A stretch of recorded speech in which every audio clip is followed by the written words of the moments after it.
संशोधनातून समृद्धीकडे. शेतकरी मित्रांनो नमस्कार. मी बायोमिचे कृषी रसायन साक्षरता प्रशिक्षणाचे प्रशिक्षणार्थी श्री विशाल बोंबले दादांकडे आलो आहे, जे श्रीरामपूर तालुक्यातील आहेत, अहिल्यानगर जिल्ह्यातील. त्यांनी एक अभिनव प्रयोग केला आहे आणि तो अभिनव प्रयोग म्हणजे शेतामध्ये त्यांनी मिरची, मका आणि काकडी यांची एकत्रितपणे लागवड केली. काकडी हार्वेस्ट झाली आहे. साधारणपणे काकडीचा उत्पादन खर्च कमी झाला. मिरची 3 महिने पहिला तोडा 1 टनांच्या आसपास निघेल, परंतु मिरचीला एकही थ्रिप्ससाठीचा रासायनिक कीटकनाशकाचा स्प्रे घेण्यात आलेला नाही. आणि शिवाय मकाही आपण इथे बघतोय की मक्याची पानं आणि त्याची योग्य प्रकारची वाढ आपल्याला कशी दिसते. तर बोंबले दादा नमस्कार. एक थोडक्यामध्ये मला माहिती सांगा की तुम्ही प्रशिक्षणाला जेव्हा आलात तर प्रशिक्षणाला आलं पाहिजे किंवा प्रशिक्षण घ्यायचं आहे त्याची माहिती तुम्हाला नेमकी कशी मिळाली? आम्ही 1 वर्षापूर्वी टरबूज केला होता. त्यामध्ये आम्हाला भरपूर प्रॉब्लेम आले. त्याच्यामध्ये म्हणजे वेलीची वाढ ही पूर्णपणे खुंटली होती आणि जी पांढरी मुळी होती ती पण चालत नव्हती. तर त्यामध्ये आमचे मित्र आहे सुनील आसने आणि अनिकेत आसने, तर यांनी मला बायोमीबद्दल सांगितलं. तर तेव्हा त्यांनी ड्रिंचिंग स्पेशल ट्रायकोडर्मा हे वापरण्याचं सांगितलं. तर तेव्हा आपण त्याचा एक डोस केला. त्यानंतर म्हणजे वेलीची वाढ चांगली झाली आणि नंतर म्हणजे ते आपण म्हणतो ना की आता एक औषध सांगितलं आणि त्यानंतर आता ठीक आहे होईल पुढचं, तर त्यानंतर वापरले नाही मी. आणि जेव्हा टरबुजाची साईज ही 3 किलोच्या पुढं जात नव्हती, भरपूर औषध वापरले, भरपूर वॉटर सोल्युबल सोडले, पण अजिबात फरक नव्हता पडत. तेव्हा परत त्यांना कॉल केला की काका असं प्रॉब्लेम आलाय. तर त्यांनी बायोमीचे अपग्रेड म्हणून एक औषध आहे, तर ते वापरण्यास सांगितलं.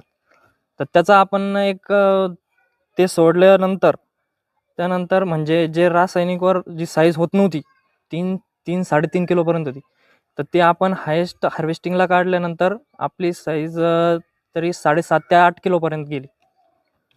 आणि तेव्हापासून आपण जास्त प्रमाणात वापरण्यात चालू केलं बायोमेनचे प्रोडक्ट.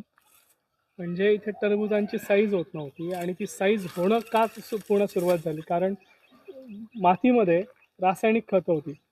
पिकाला गरजेचं जे अन्नद्रव्य आहे ते मातीमध्ये होतं, परंतु ते अपटेक करण्यायोग्य प्रमाणामध्ये नव्हतं. हे अपटेक करण्यायोग्य प्रकारामध्ये आणण्यासाठी जेव्हा जैविक निविष्ठा वापरल्या तेव्हा त्याचं विघटन झालं, सोल्युबलायझेशन झालं आणि हे पिकांना सहजपणे घेता आलं. त्याच्यामुळे टरबुजाचा जो साईज आहे, आकार आहे, हा 3 किलोवरनं 5 ते 7 किलोपर्यंत गेला.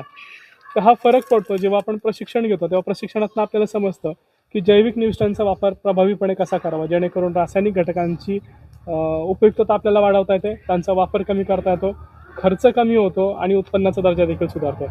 प्रशिक्षणातनं शेतकऱ्यांना जो फायदा होतो त्यातनं एक शेतकरी दुसऱ्या शेतकऱ्याला याची माहिती देतात आणि अशा प्रकारे शेतकरी प्रशिक्षणासाठी भाग घेतात. तर तुम्ही आता एक प्रयोग केला इथे. ह्या प्रयोगामध्ये तुम्ही मिरची आहे, मका आहे आणि काकडी आहे. तर ह्या प्रयोगामध्ये तुम्ही नेमकं काय केलं आहे, कशासाठी केलं आहे आणि याचा तुम्हाला फायदा काय झाला, यामध्ये जैविक निविष्ठांचा वापर कसा केला आहे, थोडक्यामध्ये माहिती सांगाल? तर सर आपण हा प्रयोग पहिल्यांदाच केला आहे. काकडी, मिरची आणि मका. तर मका आपण याच्यासाठी लावली, पहिले म्हणजे आम्ही जी मका लावत होतो ती शेताच्या चारी बाजून लावत होतो की कोणतंच जनावर आतमध्ये येऊ नये म्हणून. तर तेव्हा आमच्या लक्षात असं आलं की आपण जी मका लावली त्याच्या शेजारची जी मिरची, तर त्यावर थ्रिप्सचा अटॅक कमी आणि तिथून पुढचे जे बेड होते तर त्यावर थ्रिप्सचा अटॅक थोडा जास्त दिसला.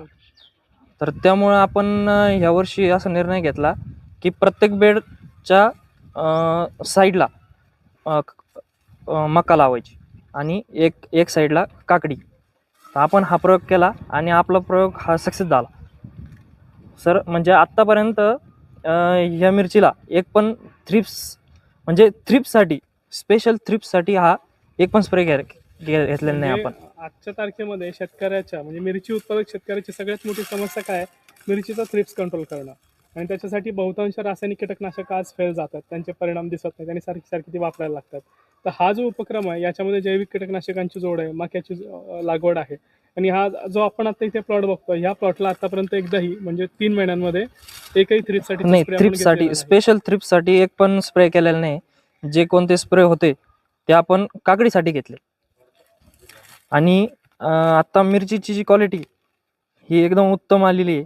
म्हणजे आम्ही 4 वर्षापासून जी मिरची करतो त्यापेक्षा या वर्षीची क्वालिटी ही एक नंबर आलेली आणि साईज पण चांगली झालेली. साईज पण आहे, चमक पण आहे आणि रंग पण आहे. म्हणजे सगळ्याच गोष्टी ज्या आहेत त्या इथे जुळून आल्या. आता तुम्ही जो उपक्रम केला काकडी, मका, मिरची, तर ह्याचं अर्थकारण समजून सांगा. म्हणजे असा खर्च किती व्हायचा आणि ह्या उपक्रमानंतर किंवा प्रशिक्षण किंवा जैविक निविष्ठांचा वापर याच्यातून तुमच्या खर्चामध्ये काय फरक पडलाय?